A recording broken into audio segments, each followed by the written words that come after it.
Hey guys, hi, this is Parul and welcome back to my channel. Guys, look at all those ingredients. Oh my god, looks like a complex dish, right? But believe me guys, this is a very yummy dish.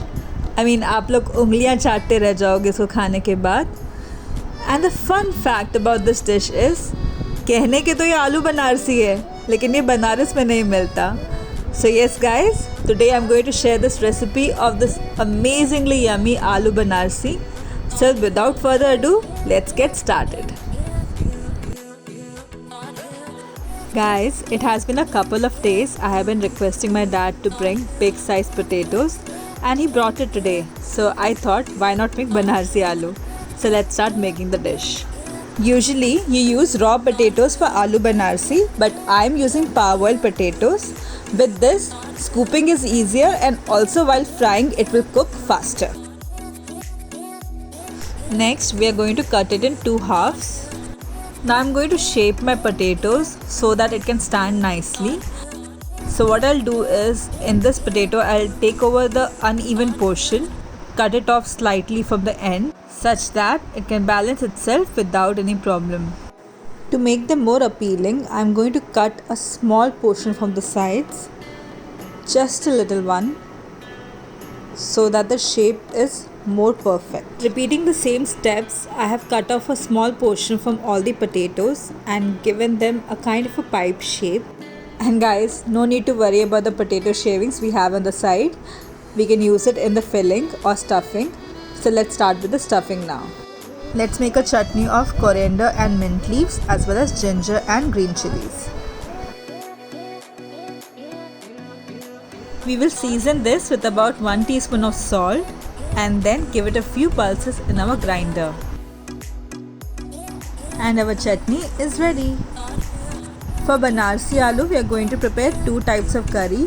One curry has cashew nuts and the other one contains onions and tomatoes. So for the curry with cashew nuts, I have roughly chopped 2 onions. I have had 3 to 4 tablespoons of cashew nuts and also some dried melon seeds or magaj ke beech. Let's take a pan, add about 1 glass of water, and now I'm going to add 2 roughly chopped onions, cashew nuts as well as magaj ke seeds or dried melon seeds. Now we have to create a tunnel-like shape in our potatoes. Basically a space where the stuffing will go. It's okay if you want to create a cavity as well. All we are going to do here is scoop out the insides of the potato with the help of a peeler. Now if you create this all the way through, you'll create a tunnel, or if you leave it in the middle, you'll create a cavity. So it's up to you what you want to create and what you find easier. Just a friendly note, these are parboiled potatoes. So you have to be delicate with all your movements, otherwise it will break apart in your hands. In the case of the cavity, all I'm doing is, I have taken my potato and I'm drilling a hole in it, but not all the way through. I will leave some space at the end and my cavity is created. And like I mentioned earlier, a tunnel will also work. Next, we are going to take a pan, add some oil in it for frying. And I'm going to add in it all the potato which I shaved or scooped out. There are 2 reasons behind this frying.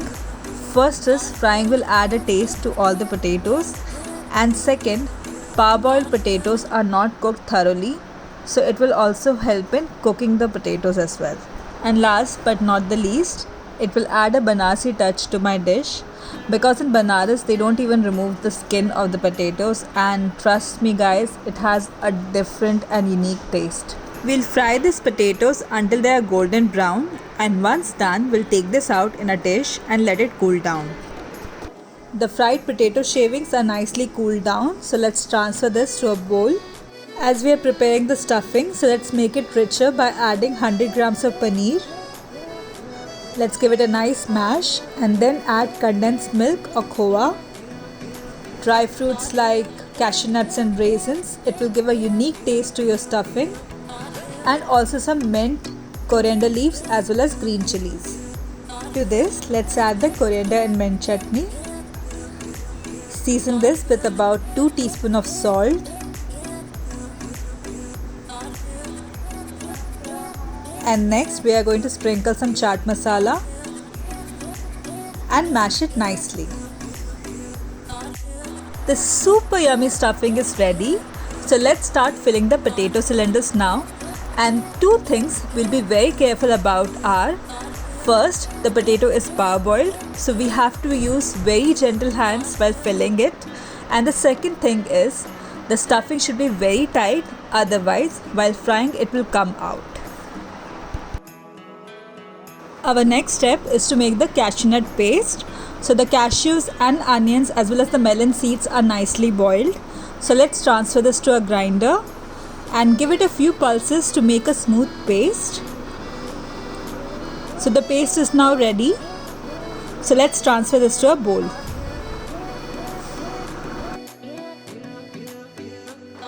Next, we are going to shallow fry all the stuffed potatoes. So let's take about 4 to 5 tablespoons of oil, and when the oil is hot, with the help of serving tongs, I am going to place the stuffed potatoes one by one, just like so.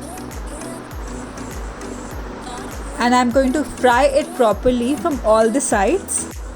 We will fry it properly from all the sides, and just like I am doing it right now with the help of the knife, roll the potatoes to the side which is not done, and once it's done nicely from all the sides, we'll transfer it to a plate. In the next step, we are going to make a gravy base. For that, I have taken 3 to 5 teaspoons of curd. Now I'm going to add the spice mix of coriander, cumin seeds and fennel seeds, 1 teaspoon of red chili powder and 1 teaspoon of turmeric powder. Next, I'm going to nicely mix this to form a smooth paste.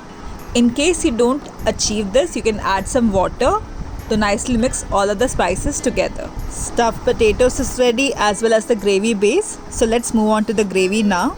So for that, I have taken a wok and I'm going to add the same oil in which I fried my potatoes. Once the oil is hot, we'll add the following spices: 3 bay leaves, 2 to 4 cloves, 1 inch cinnamon, 1 teaspoon peppercorns, 2 green cardamoms and 1 dried red chili.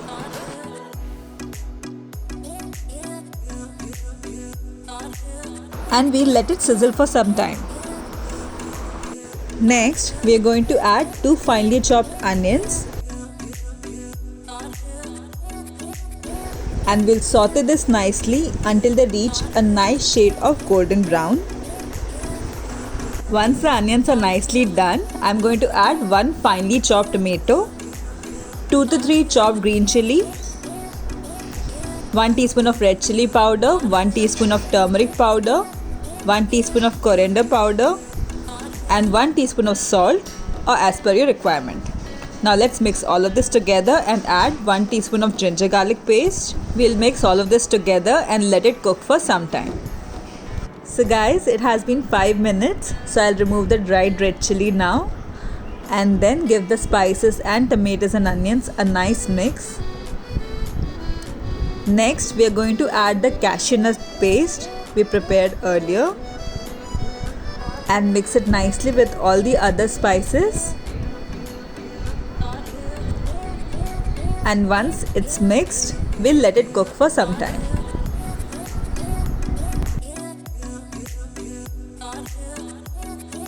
Next, I'm going to add the curd gravy base into this. Mix it nicely with all the other spices. And once it's mixed, I'm going to add some water to attain the nice consistency of the gravy and let it cook for 5 minutes. So guys, all the ingredients have been added to this gravy. So now all we are left to do is wait for some time so that the ingredients and spices are nicely mixed and cooked. Guys, this yummy and rich gravy is ready now. And all we are left to do is the plating. So let's plate the aloo banarsi in our serving plate. And once again, thank you guys for watching. I hope you like this recipe of aloo banarsi. And if you like this video, please like and share this video with your friends and family. And I'll be back soon with another one. Till then, toodles!